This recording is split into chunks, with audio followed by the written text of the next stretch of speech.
Hello, everybody. I'm Evan Kamikow, and welcome to the Toss-Up. With all of college and professional sports back in full swing, this is the place to be to break it all down. Each week, join myself and an expert-line panel dissect the latest sports news from some of the nation's most elite college programs here in Bloomington to the biggest stadiums and stages around the world. Stick around because we have a great show for you coming up on the Toss-Up.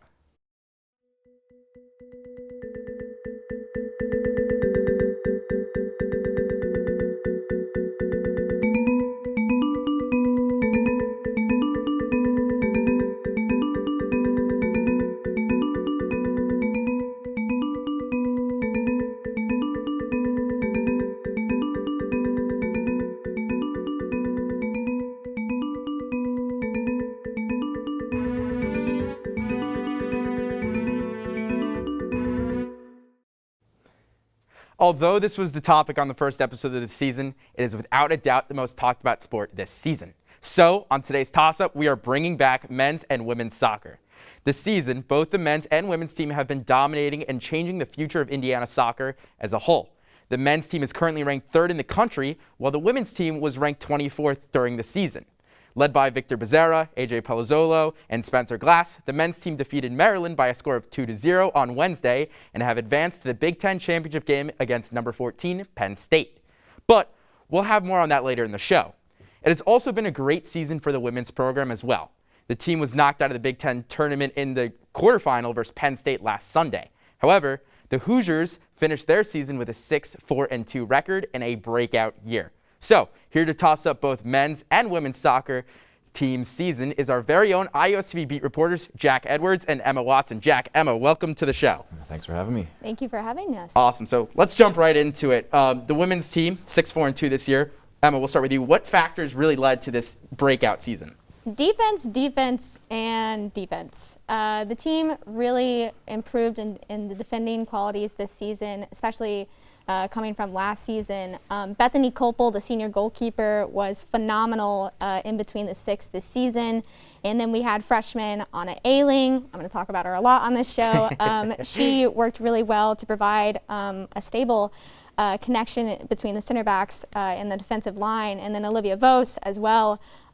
She worked really well to ensure communication. And this defense was really strong. They had a couple of mistakes during games that really cost them, but they worked really well together. And when they played well, the teams usually won. Another thing that they really improved on and led to their success was attacking. IU really struggled with attacking last year, but with Avery Lockwood, Melanie Forbes, and then the newcomers, Anna Bennett and Jen Blitchock, they were able to really provide production for the Hoosiers this year. Jack, anything to add? I think you stole it right at the end there. You're saying defense, thought you were going to stick with that. But, I mean, the offense was the big change. Last year, Van Bennekom's tactics, they're a slow team to play. They build up from the back. It's not the prettiest on the eye, but it's been better at getting results this year, which is the biggest barometer for success. And the key for that was the defense, yes, was improved, but it was because they had less stress on them because they were putting more goals in the back of the net. And the players you mentioned, Blitchock, Bennett, young players coming in having a lot of success. And a big key was the core of the team from goalkeeper on up, from Copel. You had Nemeth in the midfield, and you had Lockwood, players who were returning, who were just key staples of the team, who were not just freshmen. So it's a good young team, but almost the center of the squad was pretty experienced, which was a big reason for why they were successful. So, Jack, you mentioned it while you were answering that question, which is great to segue to the next point. But Erwin van Bennekom, his team had a much better year this year. How happy must he be with the results from this season? I mean, they improved from last year, so that's a very big improvement right there, obviously. Yeah. Setting records in terms of points in the Big Ten, their placement. They potentially could have gotten a win in the Big Ten had they played their first match against Michigan, but then they faced the number 3 team in the country in Penn State. So they were competitive with Penn State in their first match in the year as well. Had a good win against Rutgers. They had some really, really good performances all throughout the season, and they got more wins. And you saw a better implementation of his tactics this year than last year. I liked that last year he kind of just tried to push the tactic onto the team and help them develop around it. And it's really kind of pushed forward to this year. So, I mean, year 1 was okay, year 2 was very good, and if they make an improvement into year 3, they'll be very happy with where they're heading. Ugh, we're just going to go back and forth. He stole my answer. I would say that he's happy, but he's hungry. This team has consistency of holding themselves at a higher standard than everyone else does. I mean, we were going in the season, we're like, okay, women's soccer season, not really expecting this dominant of the season. I think that they were expecting it. I think that they really wanted to get out there and to get results, and they're going to be dissatisfied with the disappointing end to a spectacular season. So that means that next season it's going to be even more fun to watch them. Erwin van Bennekom is an interesting coach because, like Jack said, his tactics, they're slow and they build up, but he holds his players to such a high standard, and you can tell he loves this team, but he wants the team to do better. There have been games where they have completely dominated the pitch, dominated possession, dominated shots on goal and everything, and he is just dissatisfied and wants more and more. And so that's why this team can do so much better next year, is because they just keep pushing themselves. So I say he's happy, but he's hungry. So what areas of the team do you think that they improved on the most from last year to this year? I talked about it with defense earlier. I think that what they really improved on compared to last year was substitutions. Erwin van Bennekom makes a lot of substitutions in his game, usually between 3 or 4 players. And those substitutions can lead to a victory. Natalie Lunt, the junior, she came on a lot. She provided stability in the midfield and creativity when the Hoosiers really needed it. And then Carly Luker, she won the Big Ten Sportsmanship Award. She also came on to relieve defenders whenever they needed a break. And she proved her excellence as well and her support as well throughout the game. So substitutions really improved upon, and I think it's going to be even more with the 2021 signing class. And then we talked about it earlier, attacking, defense, just overall creativity on the ball and productivity they really improved on from last year. Yeah, Jack, anything? I think the integration of the youth was the biggest thing I liked about this year, because you mentioned that they had more depth, and I think that's spot on, because a lot of it was that these freshmen came in and to a T, every single one of them improved the squad, and they made impacts. I believe every single one of them had at least a goal or an assist this season, which is a great way to get them embedded in quickly. And I think it's just proof that Van Bennekom, when he gets his own players in, when he gets his vision going forward, then he's just going to have the squad ticking at an even higher level. And so being able to get those freshmen in, help them with that depth, help them get different options, and help the tactical integration. So if they're able to do another 3, 4, 5 freshmen next year, this team's going to continue to be deeper and be able to compete later on in the season, which we saw this year, that they didn't kind of have a fade off after a strong start. They continued that throughout the year, and that, I think, was in large part due to the strong youth core that they had. And with such a strong core, there's a lot of older players as well who were good. Who did you guys see was the most improved player from last year? I would say Olivia Vos in the defense for them. She was good last year. This year, I think she went all the way up to the level of being second team All Big Ten. One of the best players for IU in the entire season, and was just such a staple in that defense. They shifted between playing 3 at the back, 4 at the back. She played left back at times in the heart of the defense. She was flexible, and everywhere she played, she was very good. I don't know if she got a goal, but she definitely had at least 2 assists. I'm fairly certain of that. So she was contributing as well from the defense. And if you have a defender who can chip in with a goal or 2, it makes their job easier to win matches, and just overall contributes a lot. She was good last year. She was even better this year. And she was just named second team, All Big Ten as well. Emma, who do you think is the most improved player from last year? I'm going to go on the opposite side of the field and say a freshman, Anna Bennett. At the start of the season, she came on as a substitute. She started a couple of games. There wasn't a whole lot of confidence there. Jen Blitchock, her partner up there, Gabby Rennie, they were producing a little bit more. And then once she scored a goal against Michigan, she started to prove her worth, and she has looked so confident on the ball. In the loss against Penn State, she scored IU's only goal, and it was a bazooka from outside the box. And she was really good, really good. Yeah. And her confidence, when she's confident, and she's confident on the ball, she's amazing to watch. So she's my most improved player. Yeah, and I think there's so many people as well who can be in that mark. What about your most valuable player on the team this year? Also a freshman, Anna Ehling, girl from Germany, amazing. You would not think that she's a freshman if you watched her play. She is a defender, but she is the core center back of the group. She holds the defensive line together along with her partner, Olivia Vos.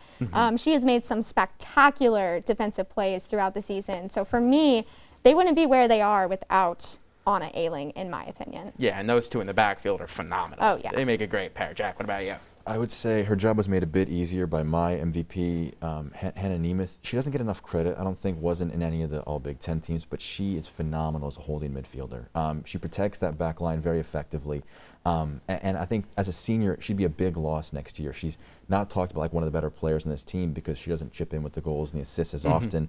And I think with Ayling she's a defender with flair. She makes the sliding tackles, and she looks good when she defends, and that's a rare thing for a defender. Versus Nemeth just does the ugly stuff, the small stuff very, very well. Yeah. And losing her experience and her ability in that midfield would be a huge loss for next year. So obviously with this year not counting for eligibility, some of these seniors could return, which would be a really, really big deal for this IU team. Yeah, and I think one player that I'm going to take as my most valuable player is going to be Avery Lockwood. I mean, she had the offense going. She, anytime there was chaos down in the offensive third for the Hoosiers, Avery Lockwood was right there. I think, without a question, she should be on consideration. And the last question I'm going to ask you guys before we head to a break is, what are you most excited about for next year in the team? Jack, we'll start with you. We talked a bit about it already, but how good the improvement was from year 1 to year 2, now to year 3. I think getting more freshmen in there, maybe back in the fall as well, because I can imagine playing in the cold in the spring wasn't the most fun thing to do.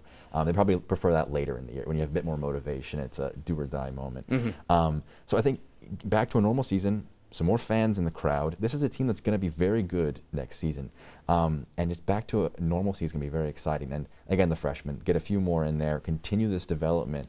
And I think the biggest thing could be if you retain some of your seniors. Bethany Kopel in net and Hannah Nemeth, 2 players I already mentioned. If they're seniors, they could decide to graduate. If they decide to stick around for next year, this team's just that much better.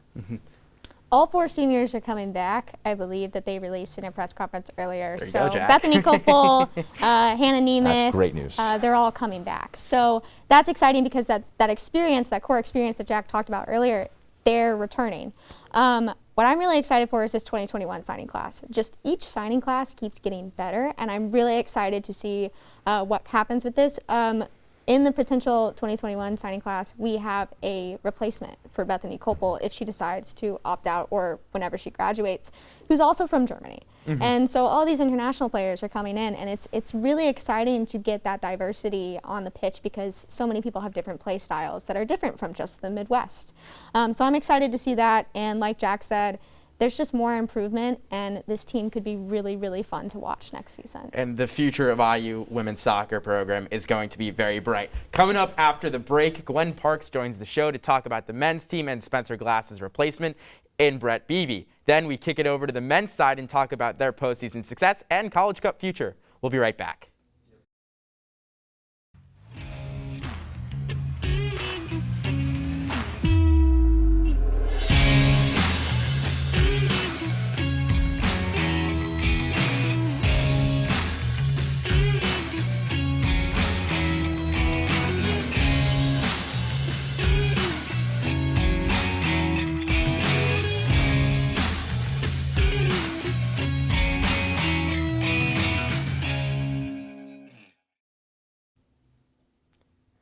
Now joining the show is Gwen Parks. Gwen, we'll kick it over to you. Thanks, Evan. After the IU men's soccer game against number 11 Michigan on Saturday, March 27th, left-back defender Spencer Glass was injured after a tackle during the second half. IU men's head soccer coach Todd Yeagley announced during a press conference later that week that Glass would miss the rest of the season due to those injuries. Glass is an essential component for this team, leading with 5 assists this season, making him the joint conference leader in assists, having 9 career goals, and being one of the team's senior captain. Despite this big blow to the team, it was time for Coach Yeagley to bring in none other than Brett Beebe, or in his own words, the team's Swiss Army knife. This isn't the first time Beebe has stepped up for the team. He replaced right back Nick Sessick when he was injured during the season opener against Wisconsin. During this season, Beebe has won Big Ten Offensive Player of the Week twice, scored his first career point in the season opener, and secured his first 2 career goals in the second match against the Badgers. Beebe's success has translated to the defensive side of the field. On Sunday, during IU's match against Northwestern and Maryland, Beebe took Spencer Glass's spot as defender. Beebe, known for his ability to adapt, was well equipped to shift into that position. Beebe remains an underrated component of this team. His versatility has made him a key reason for IU's success through injuries this season. A coach's best weapon is a versatile player. BB, who has experience in various positions, can view the game from a different perspective, knowing how to better set up his teammates for success and have better insight into attacks. Evan, back to you. Thanks, Gwen. We are back with Jack Edwards and Emma Watson. Jack, Emma, let's toss up the men's soccer team. You guys ready? Yeah. Okay, so men's soccer recently played against Maryland. They won 2-0. What is your reaction from that semifinal game for the Big Ten tournament? Emma, we'll start with you. I believe that this game was really important for the men's soccer team to prove just how good they were on defense. At the beginning of the first half, Maryland and Indiana were kind of neck and neck. It was 0-0 in the first half, no scores, no goals, but everything was pretty even, and it really showed that IU needed to be competent in defense. They already are, but Maryland's a really good team and a really good challenge. In order to get to the finals, they needed to face a good competitor, and so that was really important. My takeaway is that if you can be really good on defense, especially with Roman Celentano and the Sticks and with Brett Beebe, then you can be a very solid team, and that's really important for this team going forward, not just for the finals, but into the NCAA tournament as well. Jack? I'm going to expose myself as a bit of a nerd here, but I looked at that game and thought a lot of Avengers Infinity War, when Iron Man and Thanos are fighting, and he gets a cut on Thanos' forehead, and he says all that just for a drop of blood. And Maryland are a good team, like you mentioned, Emma. They gave it all to IU in that first half, and they weren't close to scoring, and IU had a few chances themselves. And Todd Yeagley said in the post-match presser, they played their best in that first half. We played okay, and we still were in control. They are a very, very good team. They're ranked number 3 in the nation for a very good reason. And so that match has showed me that even if they're not at their absolute best, they're still going to hang around, and they have a clinical finisher, unlike last year. Victor Becerra is on an unreal level. And so even if the team isn't playing at their absolute tactical best, you know that he's just going to kick that ball into that net at a very effective rate. 10 goals in 10 games this season is an unheard of ratio in the history of IU men's soccer. Yeah, and he's got 4 goals out of the 5 scored in the last 2 games. I mean, Victor Becerra is absolutely killing it. And by the way, Avengers Infinity War is the best Avengers movie out of all 4 of them. That's a really hot take, but that's a story for another time. I won't disagree. Anyway, back to soccer. Jack, do you think that the Hoosiers can win this weekend against Penn State? I think they can. Penn State's a very good side as well. It's going to be a tough match, probably the toughest of the season. I was really gutted I couldn't see that first match because it was postponed due to, and eventually canceled because of COVID issues for Penn State. So it's going to be the first time they're playing each other.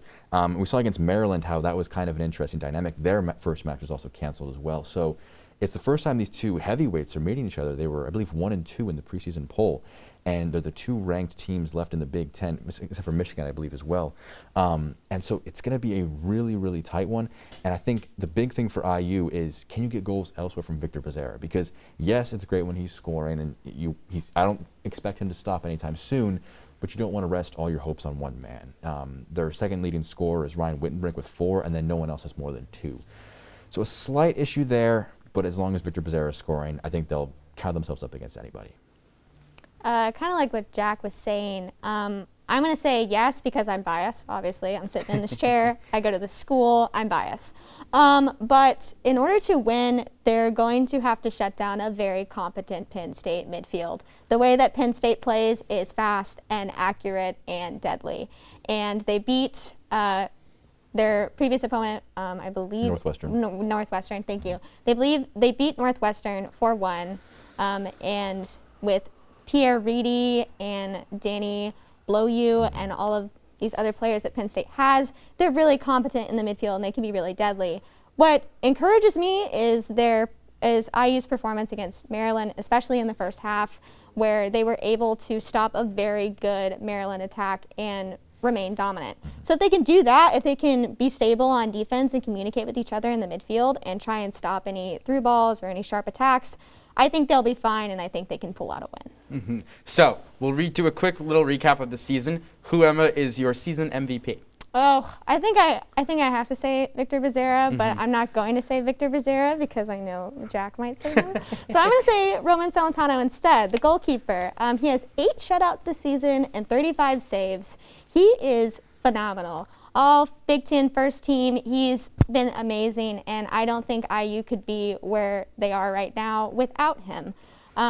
he has provided so much stability in between the sticks. He's been phenomenal. He's just a sophomore, which is insane. We still have him for 2 years, maybe. And so he's a wonderful player to watch, and he had an amazing save against Maryland that kept the score 2-0. So I think he's my MVP. Yeah, Jack? So kind of you to leave me that tap on. You're welcome. I mean, 10 goals since 2013. He's the only player who has scored more than him is Andrew Gutman. He won the Mac Trophy Award that season. Victor Pereira's playing at an unreal level. Maybe before the Spencer Glass broke his leg, I might have said him at left back. What was a really important guy, because just best left back in the country, can provide from that position, and they like to have dynamic fullbacks who press, push forward. He can do that in bundles. But, I mean, Becerra scored almost half of their goals. The only way you win a match is if you score more goals than your opponent, and I've said it now twice, he's very good at putting that ball in the back of the net. That's why he's my MVP. It was funny. My MVP was going to be Roman Celentano before you stole it. But Sorry. I'm still going to go with Celentano. I think, Becerra, as amazing as a player as he is, Celentano doesn't get as much of the spotlight on him, so I want to give him the spotlight. I think he's done a terrific job this season. So we've talked about MVP. Let's talk about now most improved. Jack, who is your most improved player? We could very easily say Becerra or Celentano. I'm going to say Brett Beebe. Gwen had a bit on it during the interval. But what he's done a great job of is being incredibly versatile. That he started the season on the bench. He was given a look in that first match, played at right back. He proved himself when Nick Sessick came back. He moved into the midfield with Joe Schmidt, and now he's been shifted back into the defense in place of Spencer Glass. And he's a right footer playing at left back, and he's doing an incredible job. He was good last year. He wasn't this good last year. He's made incredible improvements in the last 12 months, and it's been really remarkable to see. Mine is going to be Ryan Wittenbrink. I have to rep the genders on this point. Ryan, he hasn't started many games, but he's been kind of their secret weapon. He comes off the bench and he goes and he scores the game-winning goals in overtime. He makes productive plays. He provides for Victor Becerra and for Herbert Endeley and all of these players, and he's really their secret weapon. I think that he's improved a lot from not starting any games at the beginning of the season to then now coming on as the key substitute in matches. And it's amazing to see, and I can't wait to see how he improves next season. So before we go, I want to talk about the College Cup. It's coming up. Big Ten Championship is on Sunday. The College Cup follows within the next week. So tell me, I'm going to ask both of you, what is your seed prediction for IU, and what kind of run do you think that they're going to make? Emma, we'll start with you. Again, I have to say 1 seed. Either a 1 or a 2 seed. The only reason that they would be a 2 seed is because of their previous loss against Northwestern, but I think that they proved themselves next. I would like to see them go to the finals. I think their last performance, in 2019, where they lost to UC Santa Barbara, was disappointing. And it was such a good squad, and just fell at the last moment. So I think that they'll be hungry and that they'll be ready for this one this time around, and I hope that they can make it to the finals. At least the semis. Come on, man. Jack? I think the way I see it right now, only Pitt and Georgetown are ranked ahead of IU. Pitt will play Clemson, who are ranked 4th. I don't imagine both Clemson and Pitt will be ranked ahead of IU. Even if they lose to Penn State, I cannot imagine them dropping out of the top 5 in the nation. I think they're going to be easily in that discussion. In terms of how far they're going to go, it's tough. We saw against UC Santa Barbara that if you are in a close match, it's 0-0. They score in that golden goal moment, it's just over. You don't have a chance to redeem yourself. I was very confident for this team before that Michigan game. Then Spencer Glass broke his leg. They've recovered very well, but I do wonder, he's been a very dependable replacement for Spencer Glass, but he's not at that same level. And if Victor Becerra's goals dry up a little bit, it could fall apart. I'm being incredibly pessimistic. I think they're going to make it to the College Cup Final Four. I think they're going to make it to the championship. I think they'll have a very good discussion. I think they'll play one of those ACC teams. They may fall just short there. That's my prediction. Lost in the You final. got them falling short to an ACC team. I like that prediction. Very specific. I'm going to say they're going to probably be a 1 seed. I get your point where they could be the 2 because of the Northwestern loss. But I think especially if they do win the Big Ten championship, they'll be a 1 seed. And on top of that, they're going to make a far run. I got to agree with both of you. I see at least the Final Four. Hopefully they make it to the College Cup. Jack, Emma, thank you guys so much for joining the show today. That's going to do it for the show this week. Be sure to continue the discussion on our Instagram page at IUSTV Sports and our Twitter page at IUSTV Sports. We are always looking for ways to improve the show, so please feel free to ask any questions you might have or suggestions for future episodes. Everyone stay safe. Thank you for watching at home, and as always, toss it up, find out if we'll catch it, and we'll see you next week.